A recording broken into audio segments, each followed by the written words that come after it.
नमस्कार, राष्ट्रपोस्ट से मैं पवन केसवानी। दिल्ली का कॉमनवेल्थ इसलिए ज्यादा चर्चा में रहा क्योंकि तब 35,000 की वॉशिंग मशीन के लिए 85,000 का किराया दिया गया था। ये वो दौर था जब लगातार भ्रष्टाचार की खबरें आ रही थी, भ्रष्टाचार के साइज पर चर्चा होती थी, कितने का हुआ भ्रष्टाचार एक आम खबर हो गई थी। ऐसा ही दौर छत्तीसगढ़ ने भी देखा जब लगातार भ्रष्टाचार हो रहे थे। और आज उसी भ्रष्टाचार की चर्चा इसलिए हो रही है क्योंकि बड़े बड़े चेहरे सुप्रीम कोर्ट के आदेश पर जेल से बाहर हुए हैं। वही चर्चित चेहरे जिनके बारे में हम पहले चर्चा कर चुके हैं, सौम्या चौरसिया, रानू साहू, समीर बिश्नोई, रजनीकांत तिवारी, वीरेंद्र जायसवाल और संदीप नायक, इन्हें सुबह सुबह रायपुर की सेंट्रल जेल से रिहा किया गया है। इनकी गिरफ्तारी 2022 और 23 में हुई थी। दिसंबर 2022 से जेल में बंद थी सौम्या चौरसिया और जुलाई 2023 से जेल में बंद थी रानू साहू। सौम्या चौरसिया भूपेश बघेल की बेहद खासम खास थी। बताया जाता था कि ये सुपर सीएम हाउस से ही कार्यालय चलाती थी। आज जब ये चेहरे जेल से बाहर आए, आप देख सकते हैं समीर बिश्नोई किस तरह से मीडिया को रोक रहे थे, कैसी हालत हो गई है इनकी। सुप्रीम कोर्ट को भी इन पर शक है, इसलिए आदेश दिया गया है कि ये प्रदेश से बाहर रहेंगे, गवाहों को प्रभावित नहीं करेंगे।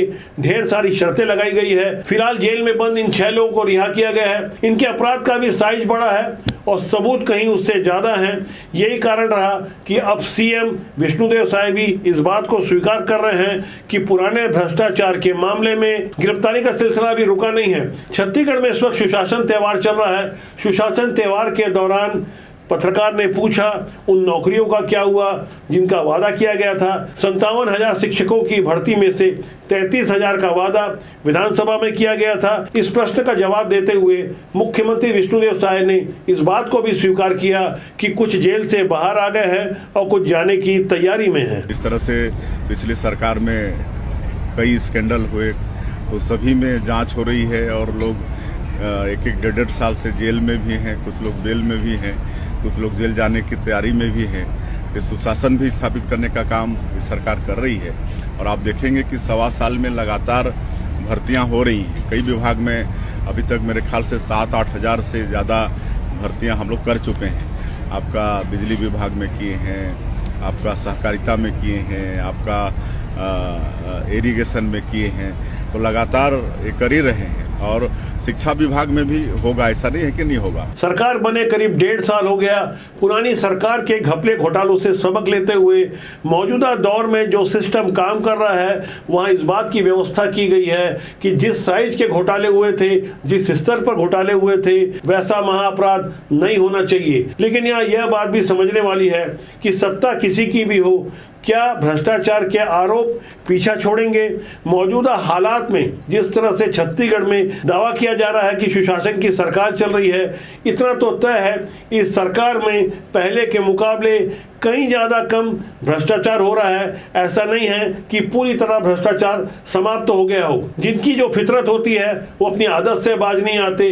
ढेर सारी शिकायतें आती है, लेकिन जिस तरह से खुलेआम, जिस तरह से खासकर खनिज मामलों में घोटाले हो रहे थे, आप सोचिए एक प्रदेश के मुख्यमंत्री ने बड़े बड़े आईएएस और आईपीएस के रहते एक राज्य प्रशासनिक सेवा की कहीं कम जूनियर सौम्या चौरसिया को अपना उप सचिव बनाकर बहुत ज्यादा ताकतवर इसलिए बनाया था, इतना ज्यादा फ्री हैंड इसलिए दिया था ताकि छत्तीसगढ़ को जम से लूटा जा सके। सौम्या चौरसिया के बारे में जो सबूत सामने आए हैं, 29 प्रॉपर्टियां तो पता चली है, रानू साहू की 24 प्रॉपर्टियां पता चली है, सैकड़ों करोड़ रुपए की अचल संपत्ति बरामद हुई है। ऐसे हालात में लगातार ढेर सारी पड़ते उतरती जा रही है। छत्तीसगढ़ के एक सीनियर आईएएस समीर बिश्नोई जो अभी जेल से छूटे हैं, मैं जिनकी तस्वीर आपको दिखा रहा था, उन्होंने बड़ी हिम्मत वाला काम किया।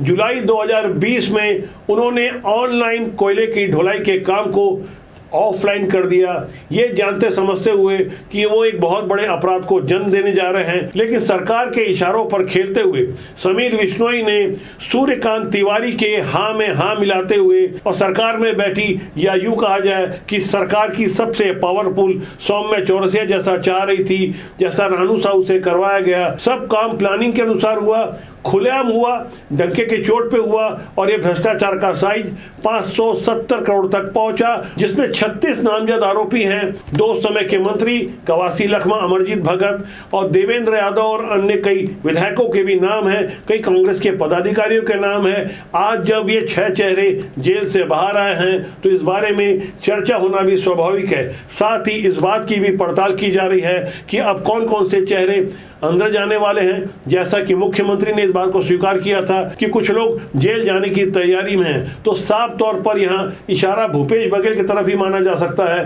क्योंकि भूपेश बघेल नामजद आरोपी हैं। एफआईआर में नाम है। जब नई नई सरकार बनी थी विष्णुदेव साय की, तब 4 मार्च 2024 को उनके विरुद्ध एक एफआईआर दर्ज हुई थी महादेव सट्टा वाले मामले में। उसी मामले में दिसंबर 2024 में सीबीआई ने भी एफआईआर दर्ज की है, जिसमें भूपेश बघेल साफ तौर पर आरोपी हैं। इस एक मामले के अलावा कई अन्य मामलों में भूपेश बघेल आरोपी हैं, लेकिन उनकी गिरफ्तारी नहीं हो रही है। दरअसल भूपेश बघेल की गिरफ्तारी क्यों होगी और उनकी गिरफ्तारी क्यों नहीं हो रही है, इस विषय पर हमने लगातार विश्लेषण प्रस्तुत किया है। तकनीकी पक्ष को हम समझने की कोशिश कर रहे थे, लेकिन पर्दे के पीछे क्या कुछ अदृश्य ताकतें काम कर रही है या कोई गेम प्लान है कि इस तरह की पॉलिटिक्स होगी तो भूपेश बघेल यदि जेल जाएंगे तो सीधे तौर पर कहीं उनका कद तो नहीं बढ़ जाएगा, क्या कांग्रेस को इसका राजनीतिक फायदा तो नहीं होगा। इन सारी बातों के नफा नुकसान को समझने की भी कोशिश की जा रही है। ये सब कयास लगाए जा रहे हैं। राजनीतिक गलियारों में गॉसिप भी काम करता है, लेकिन जो तथ्य सबूत के रूप में सामने आ रहे हैं वो चीख चीख के कह रहे हैं कि भूपेश बघेल अपने राजनीतिक कैरियर में जिस तरह का भ्रष्टाचार करने और करवाने वालों के साथ खड़े थे, जिस तरह का संरक्षण दे रहे थे, उनका चेहरा पूरी तरह से दागदार हो चुका है, वो पूरी तरह से एक्सपोज हो चुके हैं। यही कारण रहा कि लोकसभा चुनाव जब वो लड़ रहे थे तब भरे मन से सुरेंद्र दाऊ ने राजनांदगांव में उन्हें आईना दिखाया और उन्हीं की पार्टी के प्रदेश महामंत्री प्रभारी, कांग्रेस में कई सारे महामंत्री होते हैं लेकिन जो प्रभारी महामंत्री होता है वो सबसे पावरफुल होता है। ऐसे एक प्रभारी महामंत्री है अरुण सिसोदिया।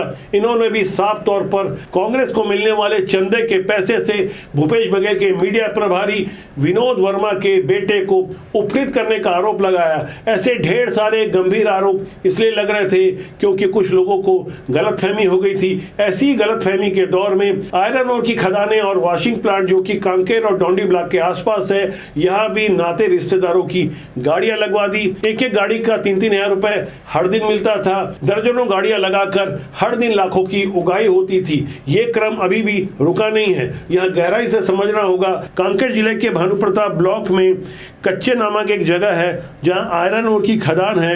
यहाँ गाड़ी लगाने के लिए मारामारी पहले भी चल रही थी और अभी भी चल रही है। ऐसे ही हालात डोंडी ब्लॉक के गिधाली में हैं। गिधाली में दरअसल एक वॉशिंग प्लांट है जो एक प्राइवेट कंपनी का प्लांट है। यहाँ भी दावा किया जाता है कि नेताओं की वीआईपी कोटे से गाड़ी लगाई जाती है।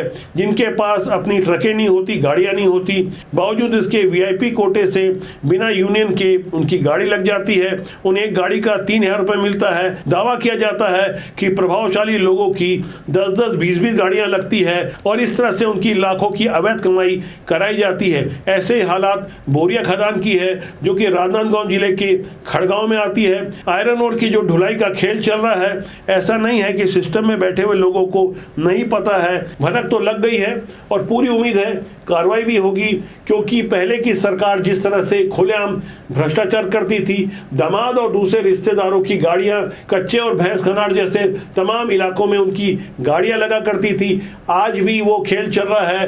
कोयले की ढुलाई में 25 रुपए टन की उगाही से 570 रुपए का जो साइज सामने आया है, दरअसल वो पकड़ी गई रकम है जिसके 36 आरोपी हैं। आप सोचिए, सरकार के मंत्री साफ तौर पर नामजद आरोपी हैं। यही कारण है कि मौजूदा समय में पुरानी सरकार से सबक लेते हुए घोटालेबाजी और भ्रष्टाचार की गंदगी से मौजूदा सरकार भरसक कोशिश कर रही है कि दामन पर कोई दाग न लगे। अभी तक तो इस दिशा में काफी हद तक सफलता भी मिली है, लेकिन कुछ मामलों में धीरे धीरे सुगबुगाहट शुरू हो गई है। ऐसा होना स्वाभाविक भी है, क्योंकि सत्ता के साथ कुछ गंदगी चलकर आती है, जैसे बारिश की बाढ़ के साथ कुछ कूड़ा कचरा भी चलकर आता है। सत्ता में जब तक ऐसी गंदगी को साफ नहीं किया जाएगा तो आम लोग राजनीति से दूर रहेंगे, हमारा मानना है। राजनीति बुरी नहीं होती, उसमें काम करने लोग अच्छे या बुरे होते हैं। जब तक अच्छे लोग राजनीति में नहीं आएंगे तब तक बुरे लोग काबिज रहेंगे, अच्छे लोग दूर रहते हैं क्योंकि बुरे लोग राजनीति में पहले से काबिज हैं। लेकिन ऐसा होना नहीं चाहिए। अच्छे लोगों को ईमानदारी से डटा रहना चाहिए। देश और समाज के हित में राजनीति में सुचिता होनी चाहिए। तो आज के लिए इतना ही मेरा आपसे आग्रह है। चैनल को देखें, लाइक करें, शेयर करें, सब्सक्राइब करें। बहुत जल्दी मेरी आपसे फिर मुलाकात होगी। नमस्कार।